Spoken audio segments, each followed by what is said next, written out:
Nou, 'n nasionale taalberaad wat onder meer fokus op die ontwikkeling van inheemse tale en klem lê op die belangrikheid van al 12 tale vir identiteit, onderwys en ekonomie, word tans in Kaapstad gehou. Die tweedaagse beraad wat vandag eindig word deur die Departement van Sport, Kuns en Kultuur en die Pan-Suid-Afrikaanse Taalraad aangebied. Vir meer hieroor praat ons nou met die voorsitter van die Nasionale Taalliggaam vir Afrikaans, Dr. Gerda Odendaal. Gerda, goeiemôre. Goeiemôre, Oudo. Daar bestaan kommer oor die ongelyke gebruik van die 12 amptelike tale in sektore soos onderwys, gesondheid, die bankwese en op digitale platforms. Dit blyk of Engels steeds oorheers. Is dit 'n probleem? Ja, Oudo, dit is definitief. Jy weet, daar is al baie studies gedoen wat bewys dat moedertaalonderrig en wat daaruit vloei is die beste vir 'n mens. Nou daarmee sê ons nie daar is nie 'n plek vir Engels nie. Ons bly in 'n meertalige samelewing, ons bly in 'n meertalige wêreld, 'n globale wêreld waarin Engels op hierdie stadium 'n baie belangrike rol speel. Maar ons wil hê daardie wat ons noem toevoegende tweetaligheid of meertaligheid moet gebou word op 'n stewige moedertaalbasis. En daarom is dit nodig dat ons kyk na die ontwikkeling van al ons inheemse tale in alle sektore. Blykbaar ontwikkel ons tale stadiger in Suid-Afrika in vergelyking met ander demokratiese lande. Is dit omdat ons so baie amptelike tale het? Ja, ek dink dit is een van die aspekte daarvan.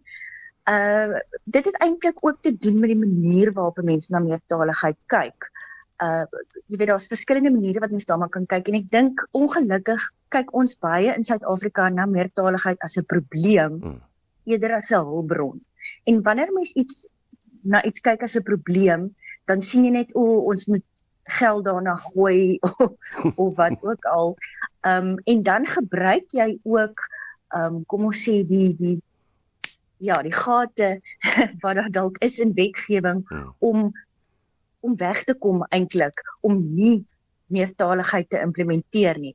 Want ons het fantastiese wetgewing, maar as ons dink byvoorbeeld net aan die grondwet waar daar staan dat jy weet meertaligheid geïmplementeer word waar prakties moontlik. Nou daar het jy nou die geleentheid om te draai en te sê, maar jammer, dit is nie prakties moontlik nie. So ek dink dit is 'n groot deel daarvan is hoe ons kyk na meertaligheid.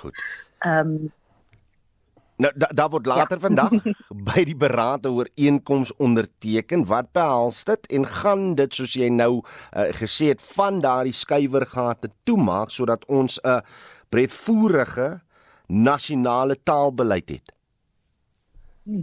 Ja, kyk, dit is, soos ek gesê het, ons het fantastiese wetgewing reeds in die vorm van jy weet, wetgewing soos die Pan-Sat-wet, grondwet, die wet op die gebruik van amptelike tale.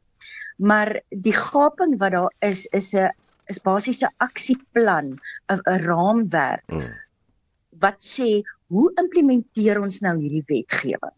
Hoe maak ons dit nou prakties? En dit is eintlik die hele doel van hierdie beraad, is om te sê, hoe kom ons uit by implementering? Dat dit nie net iets moois op papier is nie. En minister Gayton McKenzie het dit ook baie duidelik gestel. Jy weet, hy het gesê, dit is wat ek van julle nodig het. Ek het nodig dat julle vir my 'n raamwerk gee wat ons kan implementeer. En hierdie verklaring dan nou is eintlik 'n samevoeging van voorstelle wat oor hierdie 2 dae gemaak is deur die groep mense wat nou die beraad bygewoon het.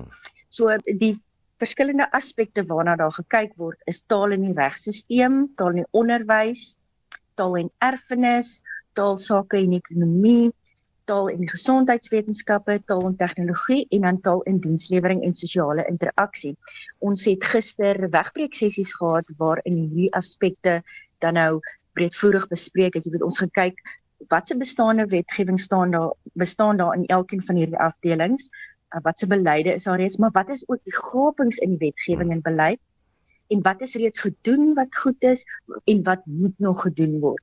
En op grond hiervan is daar dan nou, word daar 'n groot verslag saamgestel, of dan nou verklaring, waarin ons dan nou sê vir die minister, dit is wat ons identifiseer as die gapings en dit is die voorstelle wat ons maak en daar gaan dan ook 'n kommissie saamgestel word wat die minister van raad kan bedien, dit 'n taakspan op grond van hierdie verskillende aspekte. Reg, ons sal aan daai fyn skrif gaan kyk, mooi deurlees en verder gesprekke voer oor net presies wat hierdie nasionale taalbeleid vir Suid-Afrika en sy 12 amptelike tale kan doen, maar baie dankie vir jou tyd as die voorsitter van die Nasionale Taalliggaam vir Afrikaans, Dr. Gerda Odendaal.